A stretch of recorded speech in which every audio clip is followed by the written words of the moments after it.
नमस्कार। आप सभी का आज के सत्र में स्वागत है। हम लोग श्री माँ का आह्वान करते हुए और उनको नमन करते हुए आज का सत्र आरंभ करते हैं।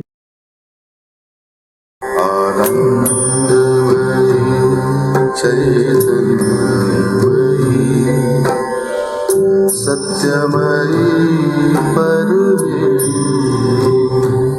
आनंदमयी चैतन्यमयी सत्यमयी परमेश्वरी आनंदमयी चैतन्यमयी सत्यमयी परमेश्वरी। ओम।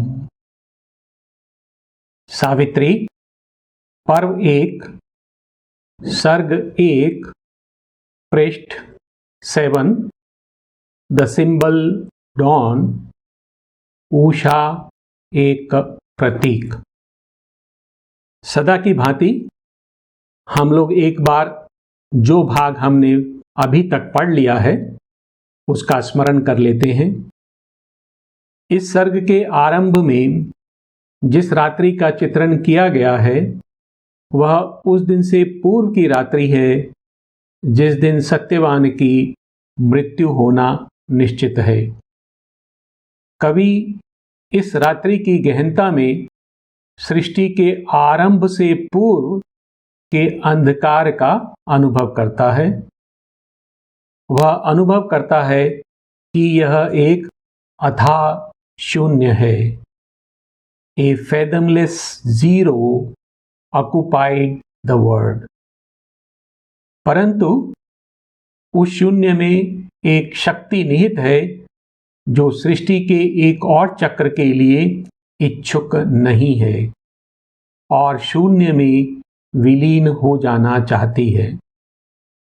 श्री अरविंद इस शून्य के विषय में हमें बताते हैं कि इस शून्य में एक चाह शेष रह गई थी जो एक बार पुनः सृष्टि का चक्र आरंभ करने को शापित है। और तब वहां पर एक हलचल उत्पन्न होती है और वह हलचल अवचेतन में स्थित उस पुरानी थकी हुई और अतृप्त चाह के लिए जगह बना देती है। और तब वह शिशु रूपी चाह उस अंधकार को जकड़ लेती है। इस चाह के प्रत्युत्तर में सूर्य की एक किरण अर्थात कृपा शक्ति अवतरित होती है जो उस अंधकार को स्पर्श करती है। यह शक्ति निश्चेतन में गोपित आत्मा को एक बार पुनः जीने के लिए प्रेरित करती है। सृष्टि के विलय के साथ उसकी सभी उपलब्धियां नष्ट हो चुकी थी। नव सृष्टि की रचना के लिए उन्हें एक बार फिर प्रकट करना होगा और यह कार्य असंभव प्रतीत होता है।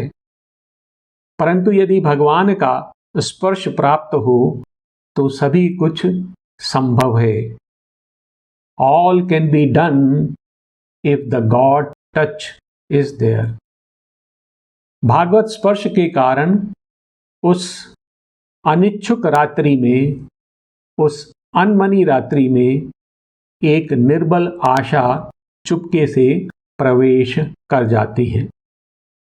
इसके पश्चात श्री अरविंद हमें धरा के विषय में बताते हैं कि धीरे धीरे धरा पर अंधकार समाप्त हो जाता है और उषा का आगमन हो जाता है।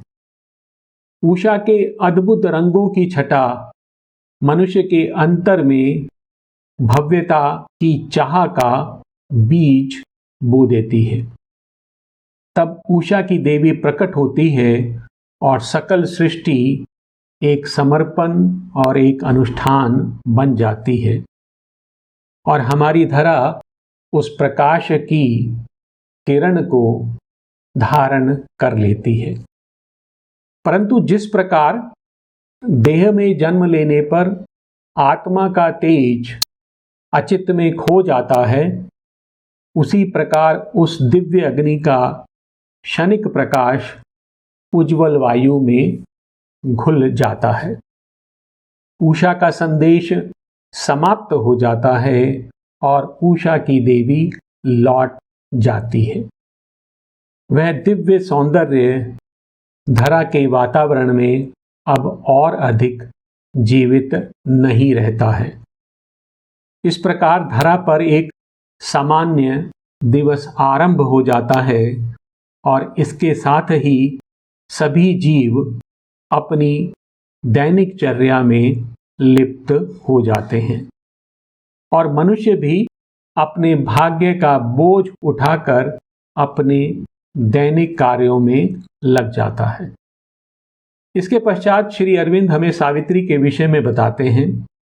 वे बताते हैं कि इन मनुष्यों के मध्य जो बाह्य सौंदर्य से आकर्षित होते हैं और नश्वर सुखों के पीछे भागते हैं, सावित्री भी जाग जाती हैं।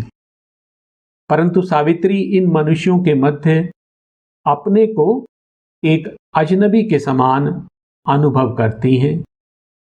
वे शाश्वतता से आई हैं और उससे जुड़ी हुई हैं और वे उन शुद्र सुखों के प्रति उदासीन हैं जो सकल मानव जाति को श्रम और कष्ट के लिए प्रेरित करते हैं। मनुष्य की नश्वर देह में जन्म लेने के कारण शाश्वतता से आई सावित्री के अंतर में एक पीड़ा थी और यह पीड़ा किस बात की है कि एक विशाल प्रकृति का आह्लाद जो कभी उनका सहज स्वभाव था, अब वह धरा पर ठहर ना सका और लौट गया। धरा की भंगुर और संकीर्ण गति ने उस शक्ति को नकार दिया जो सावित्री अपने साथ लाई थी।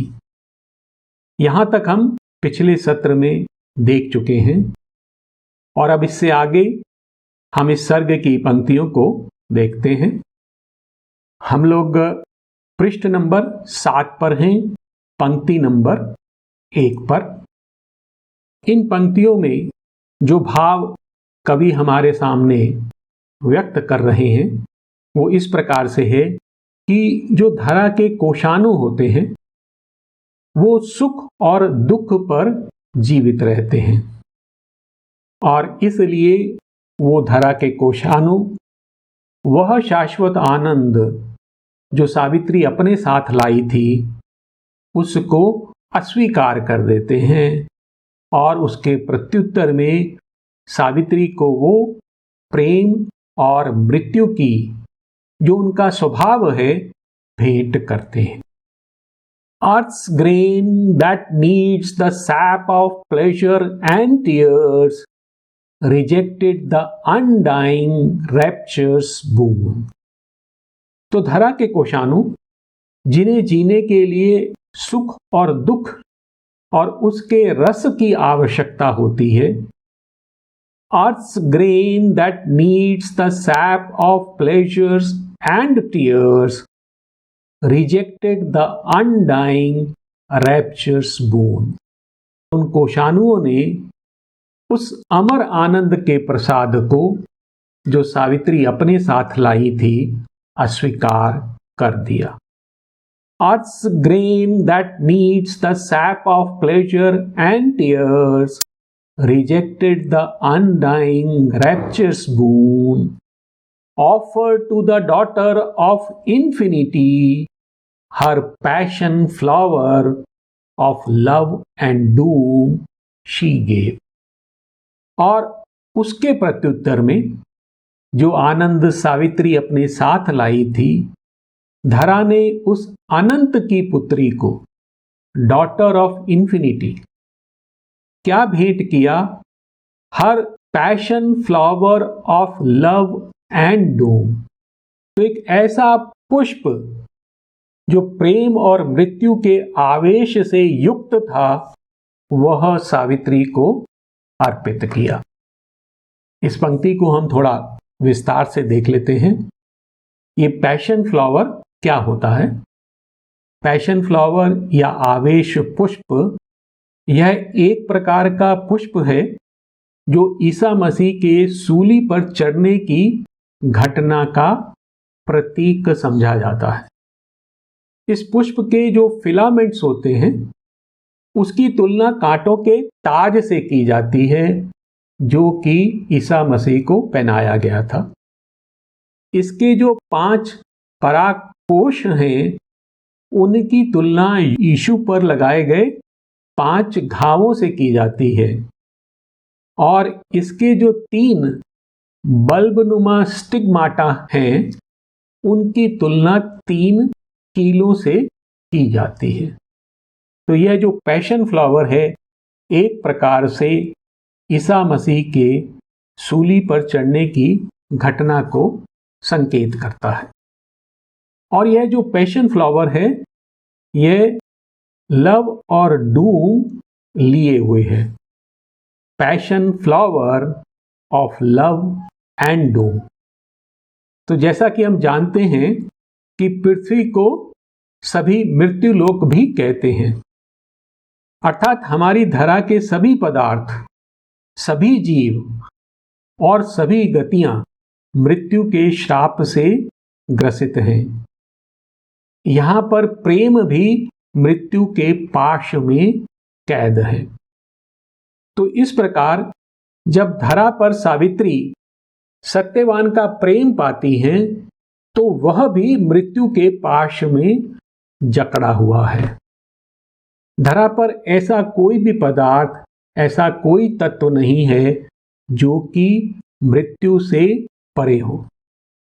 और धरा ने सावित्री और सत्यवान को प्रेम का केवल 1 वर्ष दिया है और उसके पश्चात उन्हें विरह की पीड़ा भी दी है। अर्थात धरा ने सावित्री को एक ऐसा पुष्प दिया है जो प्रेम और मृत्यु दोनों साथ साथ लिए हुए हैं। तो इन पंक्तियों को हम एक बार और देखते हैं। Earth's grain that needs the sap of pleasure and tears rejected the undying rapturous boon offered to the daughter of infinity, her passion flower of love and doom she gave. In vain now seeing the splendid sacrifice. और ये जो सावित्री का महान त्याग है वह अब व्यर्थ प्रतीत होता था। ये महान त्याग क्या है? सावित्री शाश्वत के लोक को छोड़कर धरा पर आई हैं, उसके रूपांतरण के लिए आई हैं। यही उनका महान त्याग है, द स्प्लेंडेड सेक्रीफाइस। परंतु यह जो त्याग है अब व्यर्थ प्रतीत होता है क्योंकि धरा ने उस दिव्यता को जो सावित्री अपने साथ लाई थी अस्वीकार कर दिया। In when now seeing the splendid sacrifice. परंतु सावित्री का चरित्र कैसा है? वो दिव्य है और वे मुक्त हस्त से, उदारता से अपनी दिव्यता को मनुष्यों के बीच में बांट देती हैं। और किस लिए? कि वह चाहती हैं कि ये जो स्वर्ग है जहां से वे आई हैं वो धरा का एक स्वाभाविक वासी बन जाए। A prodigal of her rich divinity, herself and all she was, she had lent to men. तो सावित्री कैसी हैं? वो एक दिव्यता से भरी हुई हैं और उनके हृदय में उदारता है, वो मुक्त हस्त हैं। A prodigal of her rich divinity, herself and all she was. तो वह स्वयं को और वह सब जो वे स्वयं थी वह मनुष्यों को दे देती हैं। ए prodigal of her rich divinity, herself and all she was, she had lent to men. और वो ऐसा किस लिए करती हैं? Hoping her greater being to implant and in their bodies' lives acclimatize that heaven might native grow on mortal soil. तो वो जो अपनी दिव्यता है उसको मुक्त हस्त से किस लिए बांट रही हैं? क्योंकि उनके मन में एक आशा है। Hoping her greater being to implant, तो वे चाहती हैं कि जो उनकी महत्तर सत्ता है वो मनुष्यों में प्रत्यारोपित हो जाए। And in their bodies life acclimatize, और वह उनकी देह में, मनुष्यों की देह में रहने के लिए अभ्यस्त हो जाए।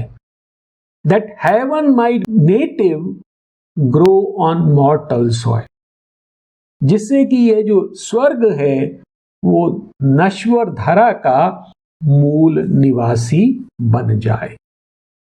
तो सावित्री अपनी दिव्यता को मनुष्यों को अर्पित कर देती हैं। A prodigal of her rich divinity, herself and all she was, she had lent to men, hoping her greater being to implant, and in their bodies' lives acclimatize, that heaven might native grow on mortal soil. और फिर श्री अरविंद हमें धरा के विषय में बता रहे हैं कि धरा को रूपांतरित करना बहुत कठिन है। जो नश्वरता धरा का स्वभाव है वो शाश्वतता को सहन नहीं कर पाता है और वह उसे पीछे धकेल देता है। Hard is to persuade earth natures change, तो धरा की प्रकृति को बदलने के लिए सहमत करना अत्यंत कठिन है। अर्थात धरा की प्रकृति के परिवर्तन को सिद्ध करना बहुत कठिन है।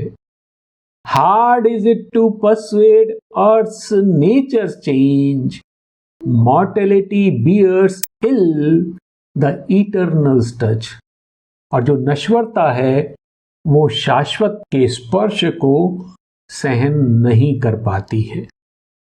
Hard is it to persuade earth's nature change, mortality bears ill the eternal touch, और वह इसका विस्तार कर रहे हैं।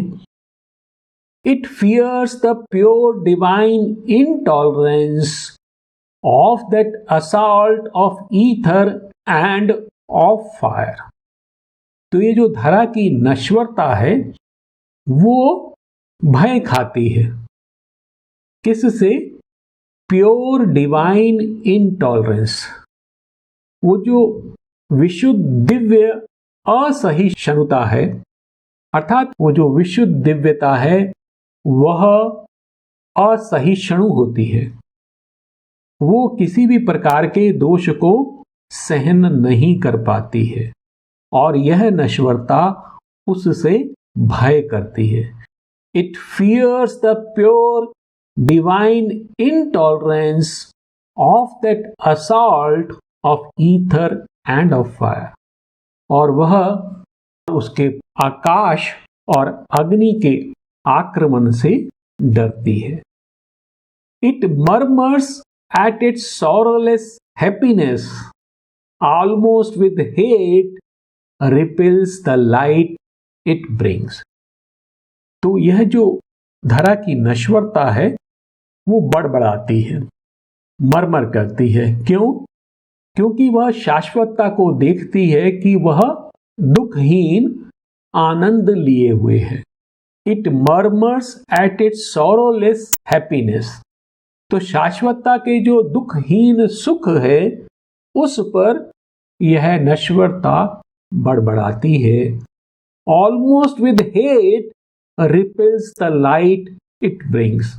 और यह जो प्रकाश लाती है उसे लगभग उससे घृणा करते हुए उसे पीछे धकेल देती है. It trembles at its naked power of truth. और यह जो सत्य है उसकी जो निरी शक्ति है उसके समक्ष यह कांपती है. And the might and sweetness of its absolute voice. और इसकी जो परम वाणी है उसकी शक्ति और मधुरता से कांपती है. तो वे हमें बता रहे हैं कि क्यों यह जो धरा की नश्वरता है वह जब दिव्यता धरा को स्पर्श करती है तो उसको स्वीकार नहीं कर पाती है. It fears the pure divine intolerance of that assault of ether and of fire. It murmurs at its sorrowless happiness, almost with hate repels the light it brings.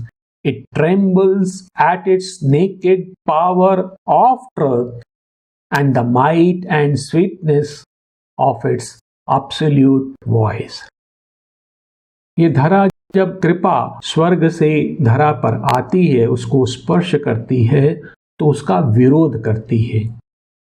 और जो प्रभु के दूत हैं जो उनके पुत्र हैं उनको प्रत्युत्तर में वह मृत्यु और पीड़ा भेंट करती है. क्योंकि उसके पास धरा के कोषानुओं में यही है, नश्वरता है, दुख है जो वह उन स्वर्ग के दूतों को भेंट करती है. Inflicting on the heights the abysm's law, it sullies with its mire heaven's messengers. तो ये जो धरा है इसका जो विधान है वो पताल का विधान है, वो निश्चेतना या अज्ञानता का विधान है. Inflicting on the heights the abysm's law, और यह उन उच्चताओं पर अपना विधान आरोपित कर देती है. और यह जो स्वर्ग से दूत आए हैं उन पर अपनी कीचड़ का लेप कर उनको मलिन कर देती है, अर्थात वह उनको भेंट करती है. Inflicting on the height the abysm's law, it sullies with its mire heaven's messengers. Its thorns of fallen nature are the defense. It turns against the Savior hands of grace.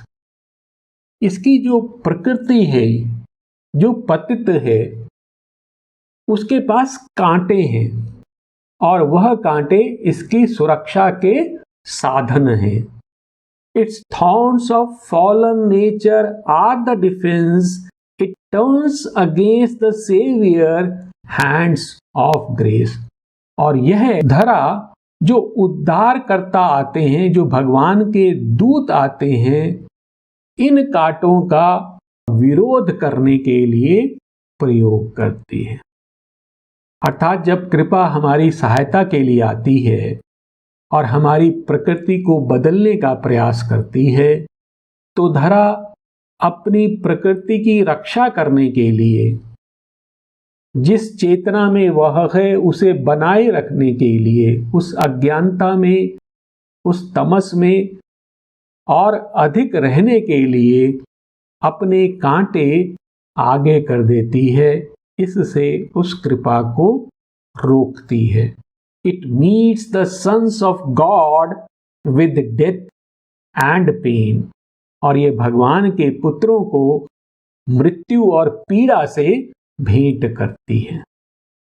Inflicting on the heights the abysm's law, it sullies with its mire heaven's messengers. Its thorns of fallen nature are the defense. It turns against the Savior hands of grace. It meets the sons of God with death and pain. यही वर्णन आगे चल रहा है कि धरा प्रभु के दूतों को स्वीकार नहीं करती है। उनके जो दिव्य विचार होते हैं उनको अपने मन की अज्ञता से धूमिल कर देती है। उनके शुभ कार्यों को अशुभ में बदल देती है और जो मुकुट वे मनुष्य के लिए लेकर आते हैं उसके उत्तर में वह उन्हें सलीब प्रदान करती है। तो ये एक प्रकार से जो ईसा मसीह के बलिदान की घटना है उसको संकेत कर रही है। A glory of lightnings traversing the earth scene, their sun thoughts fading, darkened by ignorant minds, their work betrayed, their good to evil turned, the cross their payment for the crown they gave, only they leave behind a splendid name.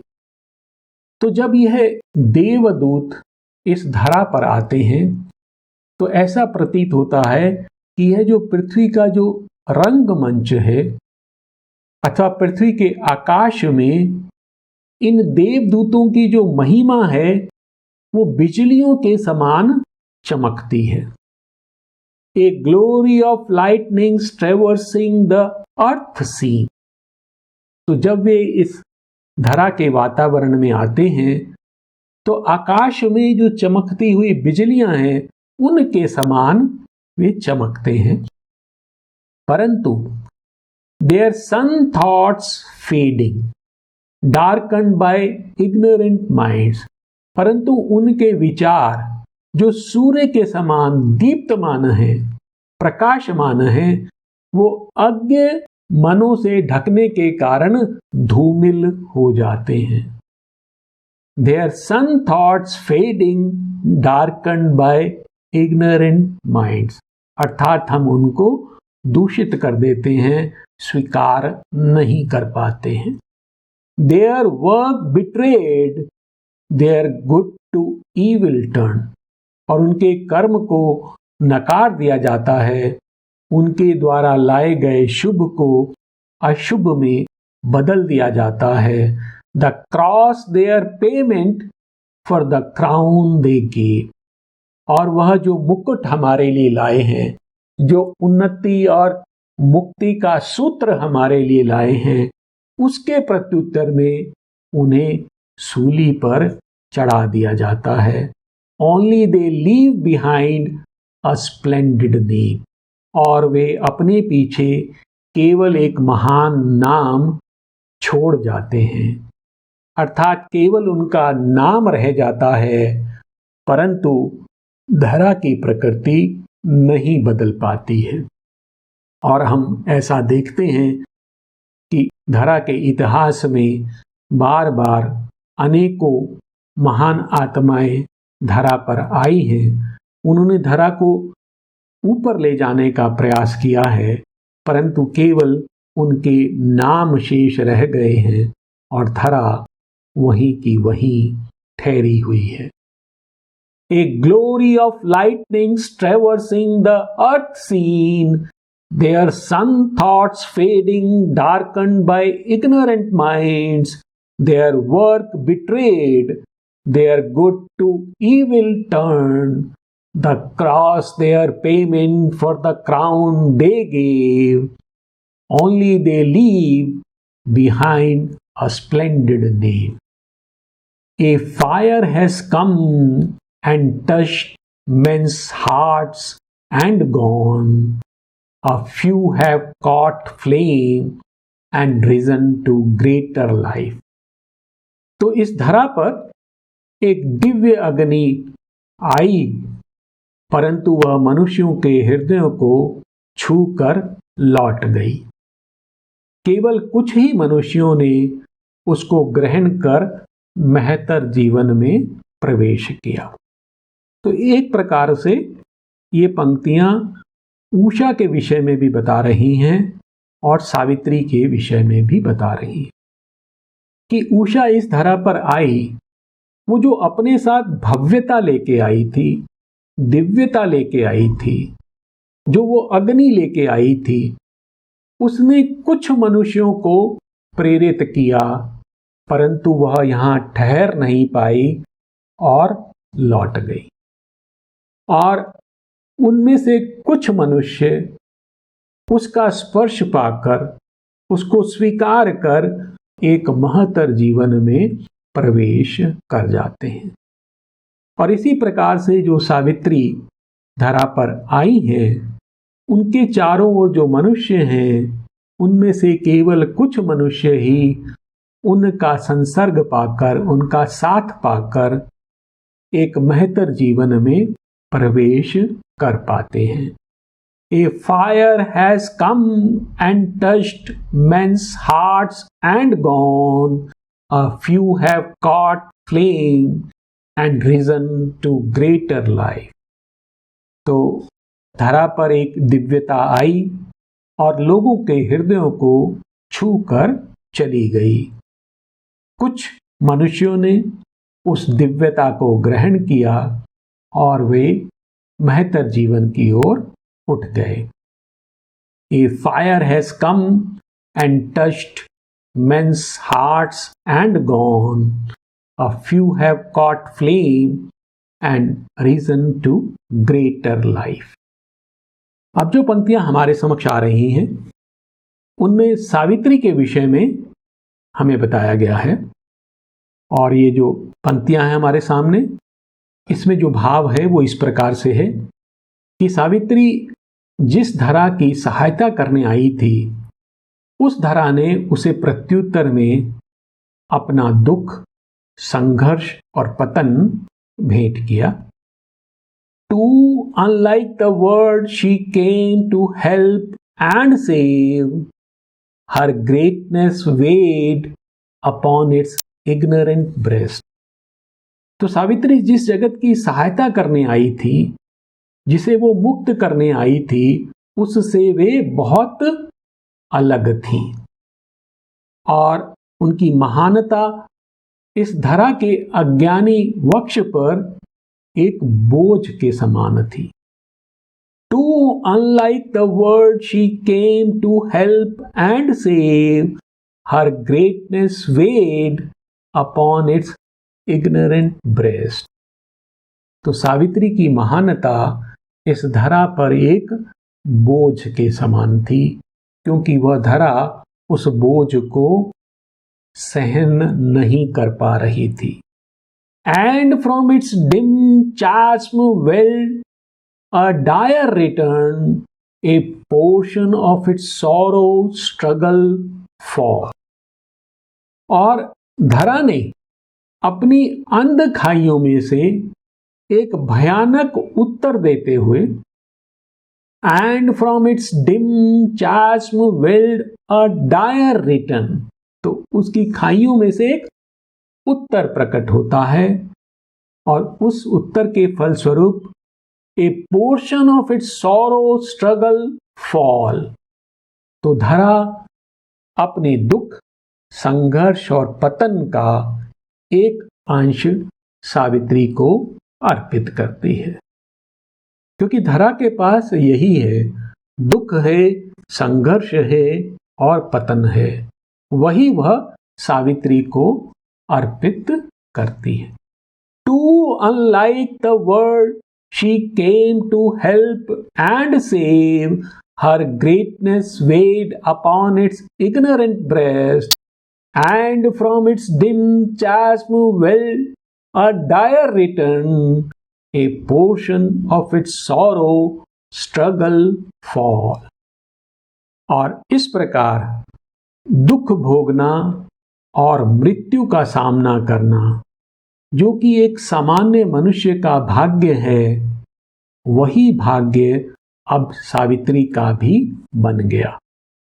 To live with grief, to confront death on her road, तो दुख के साथ जीना और जीवन पथ पर मृत्यु का सामना करना, द मॉर्टल स्लॉट, जो मनुष्य का भाग्य है, became the immortal's share, और वही स्वर्ग से आई उस दिव्य सावित्री का भाग्य बन गया। To live with grief, to confront death on her road, the mortal's lot became the immortal's share।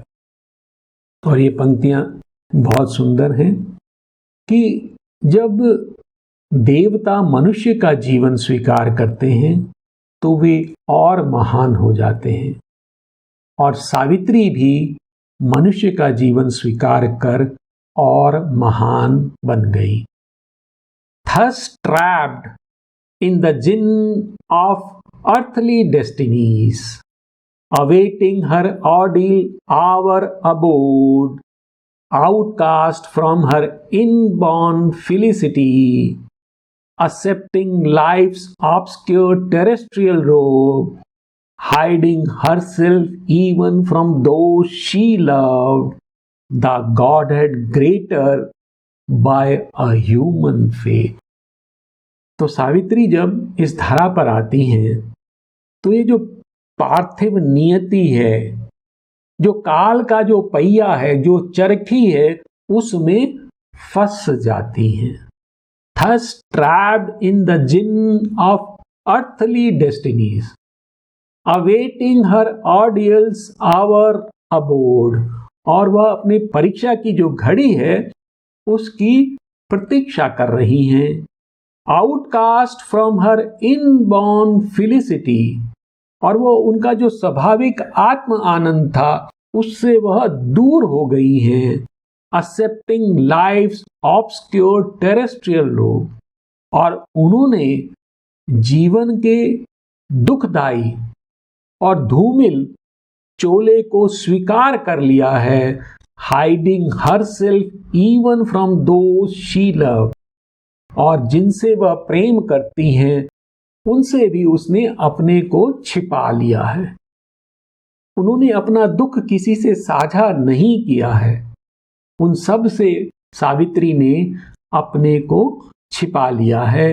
The god had greater by a human fate, और वह देवी मानवीय भाग्य को स्वीकार कर और महान हो गई। तो सावित्री जो है इस धरा को मुक्त करने के लिए आई हैं, उसको स्वर्ग की ओर ले जाने के लिए आई हैं, परंतु स्वयं सावित्री मानवीय रूप में जन्म लेने के कारण और महान हो जाती है। Greater by a human fate. और हम देखते हैं कि जैसे इसी संकल्प को लिए हुए जब वो आगे बढ़ती हैं, इस महाकाव्य के अंत में देखेंगे कि वो परम सत्ता से भेंट करती हैं। तो इस प्रकार से वह स्वयं महान बन जाती हैं। Thus trapped in the gin of earthly destinies, awaiting her ordeal's hour abode, outcast from her inborn felicity, accepting life's obscure terrestrial robe, hiding herself even from those she loved, the Godhead greater by a human fate।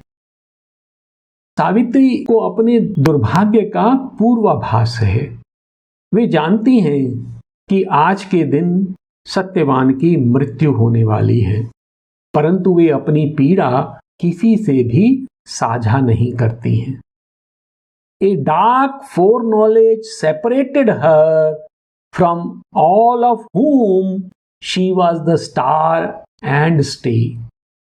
तो सावित्री का चरित्र कैसा है कि वो जहां रह रही हैं वहां जो भी मनुष्य हैं उनके लिए वो एक तारे के समान है, नायिका के समान है, एंड स्टे, और उनके सहारे के समान है, परंतु वह उनसे कुछ अलग है।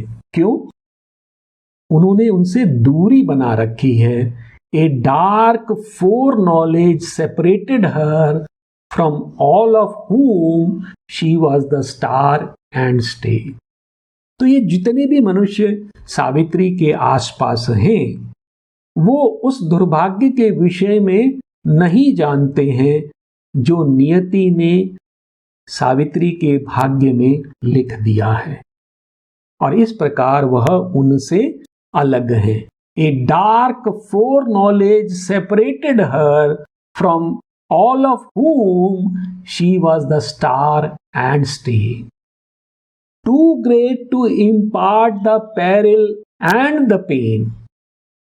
सावित्री इतनी महान है कि वह अपने संकट को, अपनी पीड़ा को अन्य लोगों से साझा नहीं करना चाहती हैं।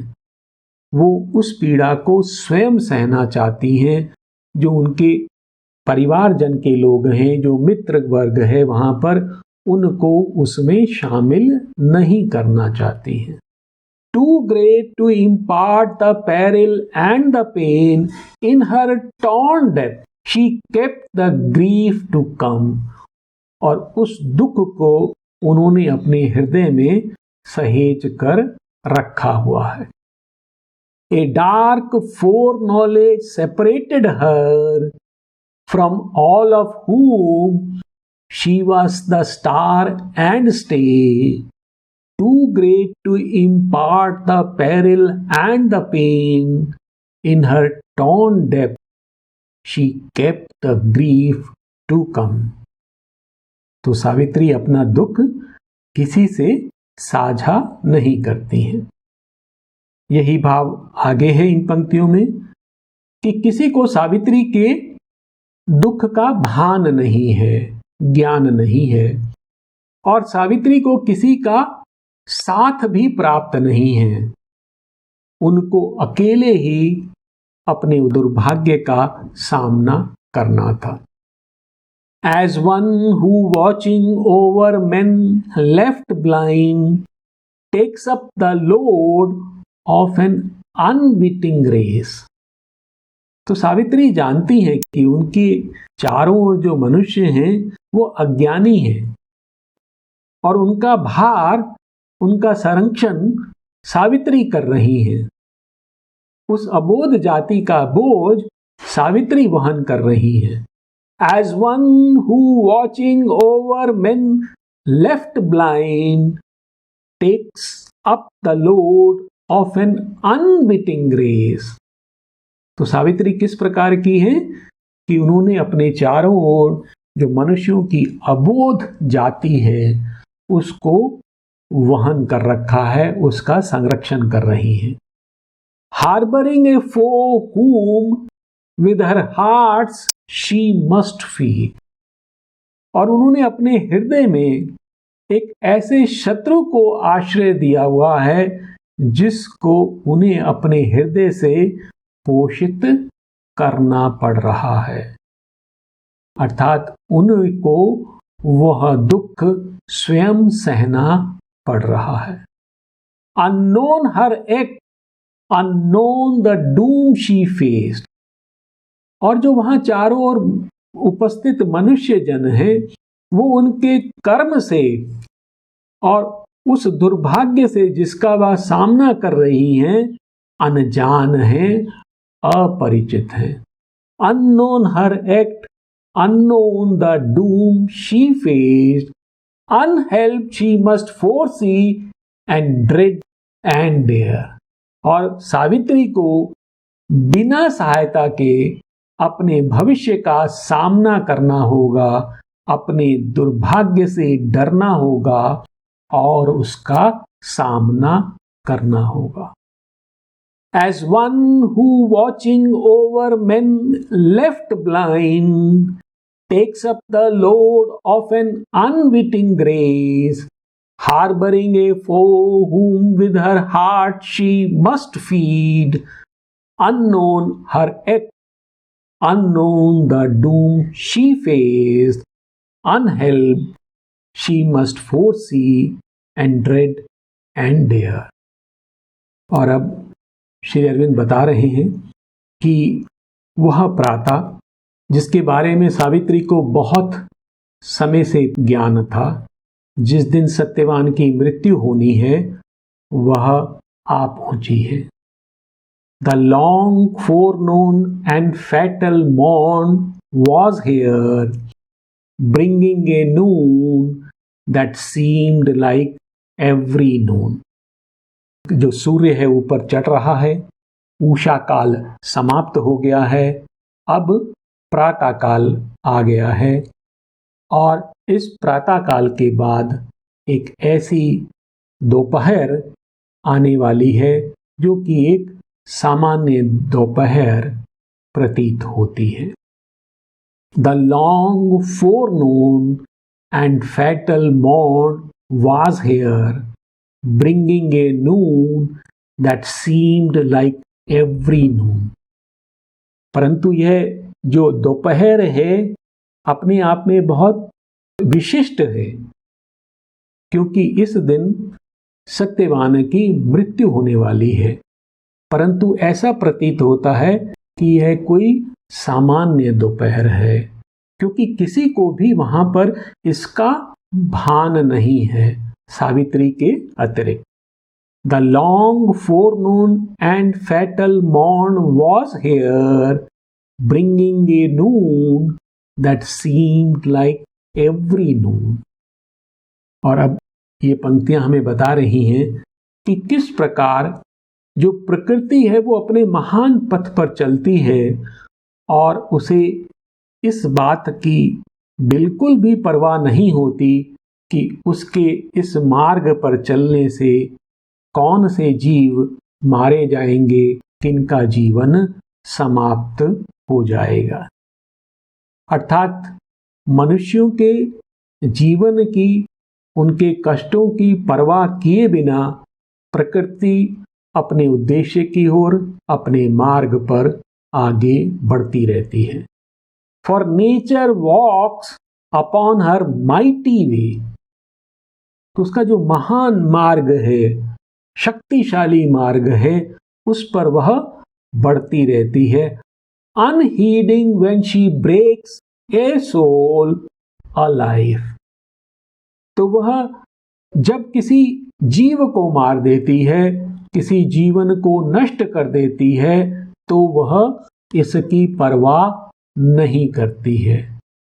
प्रकृति को इस बात का कोई दुख नहीं होता कि कौन उसके मार्ग पर आगे बढ़ने से मृत्यु को प्राप्त करेगा।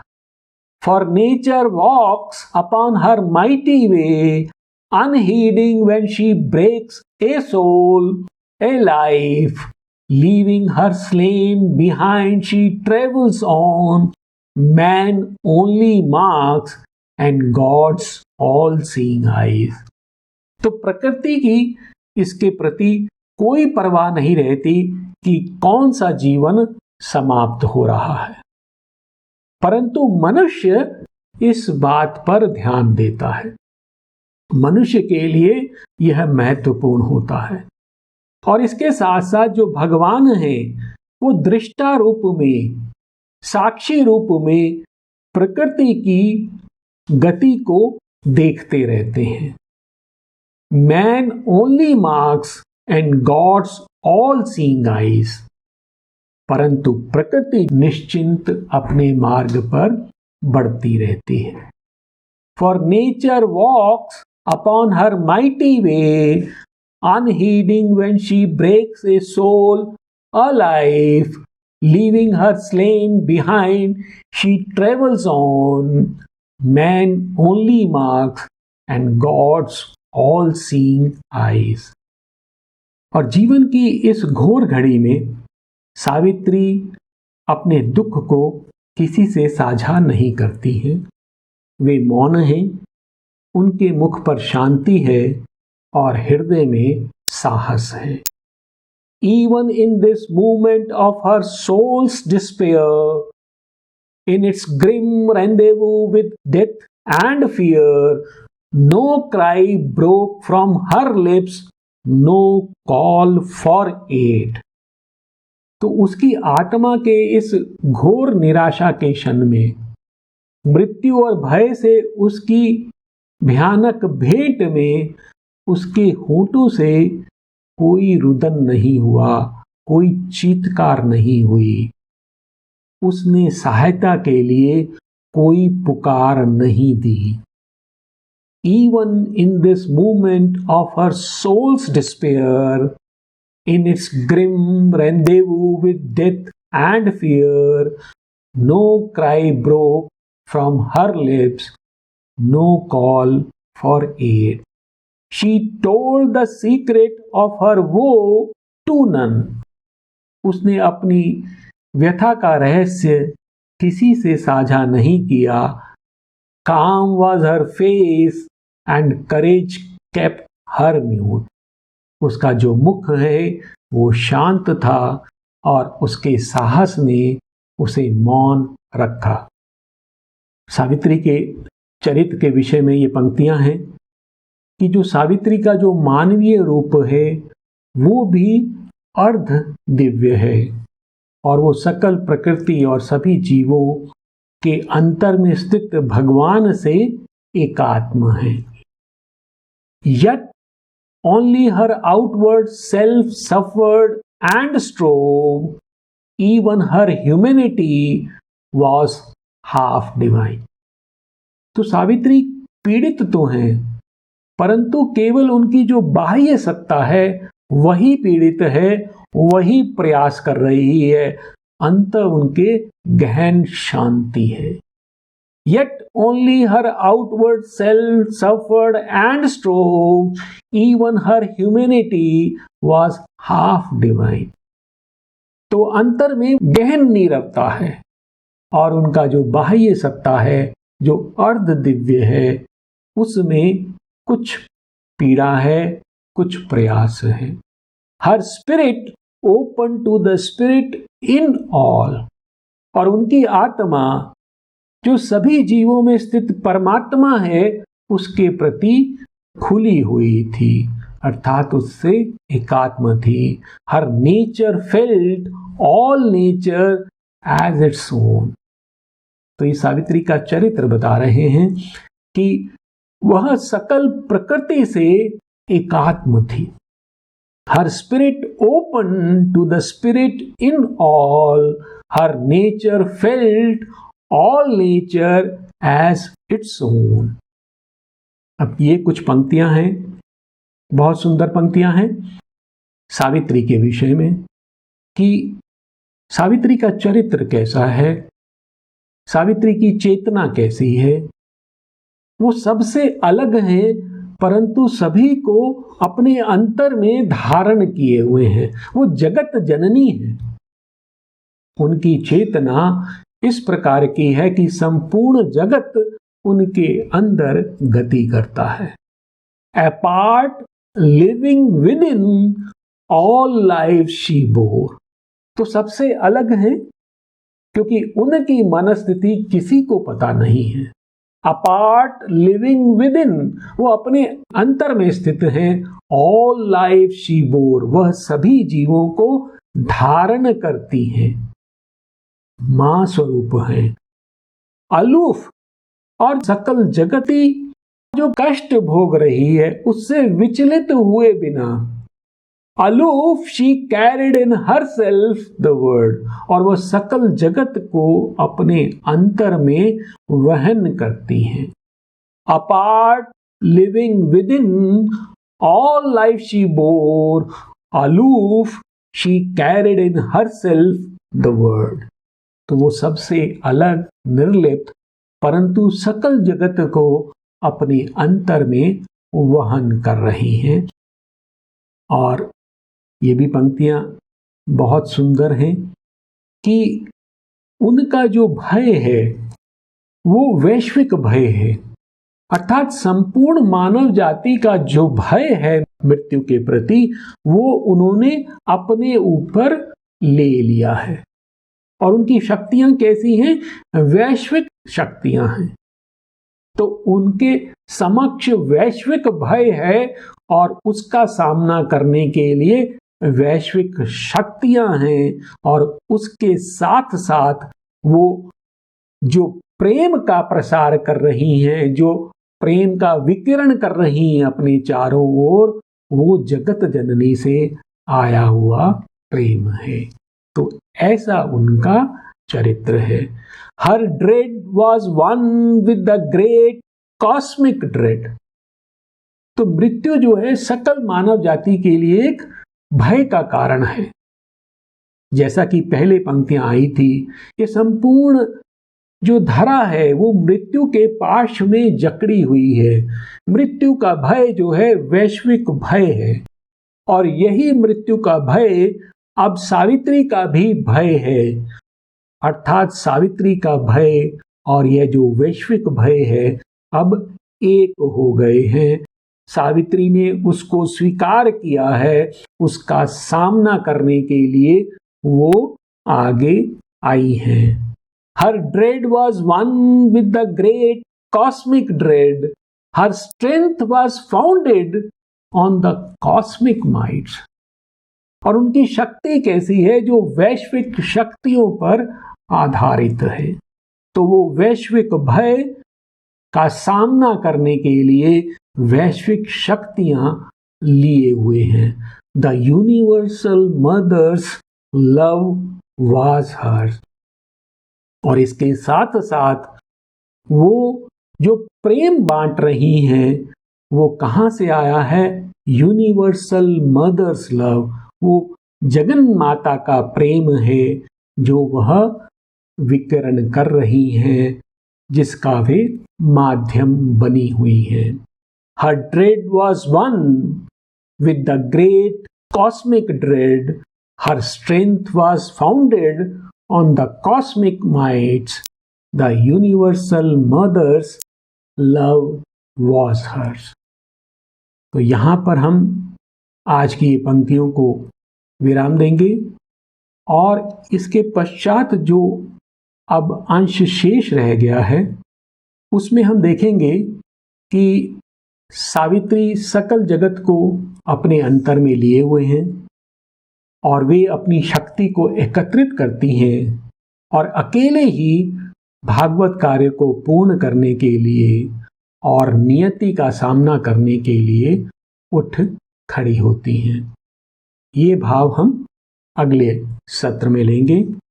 और अब हम एक बार शांति मंत्र का पाठ करते हुए और श्री मां का धन्यवाद करते हुए इस सत्र को विराम देंगे।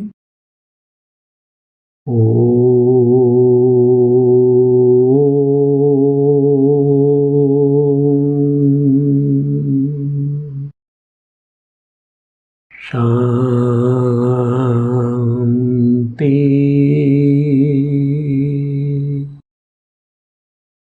शांति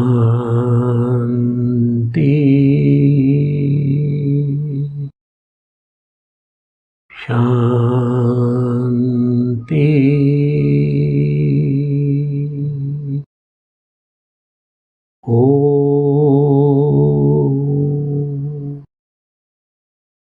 धन्यवाद। नमस्कार।